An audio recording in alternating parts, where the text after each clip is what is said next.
Hi mga watchers, good morning, good afternoon, good evening. Welcome back to my channel. Along kayo gusto i-share sa inyo mga watchers ba with regards sa size ato ang Suzuki Espresso.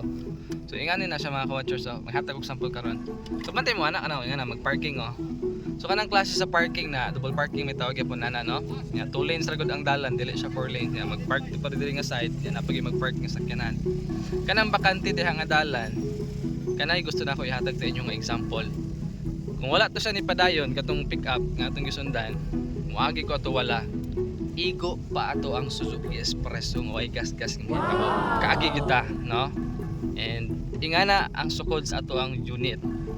Pero sa sulod mga ka-watchers, tinuod 100% 5-seater siya sa katong mga standard nga timbang sukod sa tao. So pero kaya niya sa iyahang kagamay sa gawas nga bisag na ay mag double parking sa 2 lanes kanang naa sa left side nga bakante maagian pa sa atong unit compare sa uban nga mga sakyanan.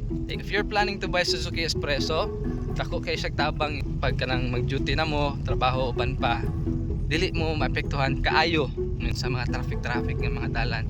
Kasi Suzuki Espresso kaya maglusot-lusot nga mura gihapon motor, kaagi gihapon mo. At the same time, labi na sa mga parking spaces kanang mga ana, dili siya makahatag kanang dugang nga problemahon sa mga maglabay.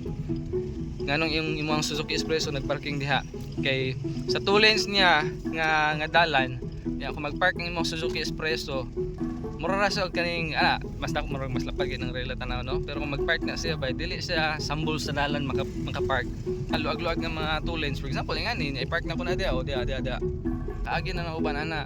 Magdali lang ka na lang kay kwaon ni magpark ka. Wag yung problema ang Suzuki Espresso. So mga ka-watchers, if you're watching this content and wala pa kagaplano nga magkuha og Suzuki Espresso, like wa pa kakakuha sa Suzuki Espresso, ayaw pagduha-duha. Kita ko kay siya tabang labi na sa daily nimo nga pag-commute. And ikaduha, gataas ang fuel karon sa ato ang panahon.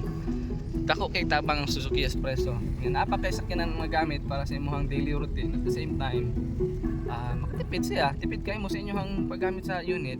Tumaw lang to mga ka-watchers. Thank you so much for watching. I hope nga naamoy na to karon. And please don't forget to click the subscribe button. Bye bye.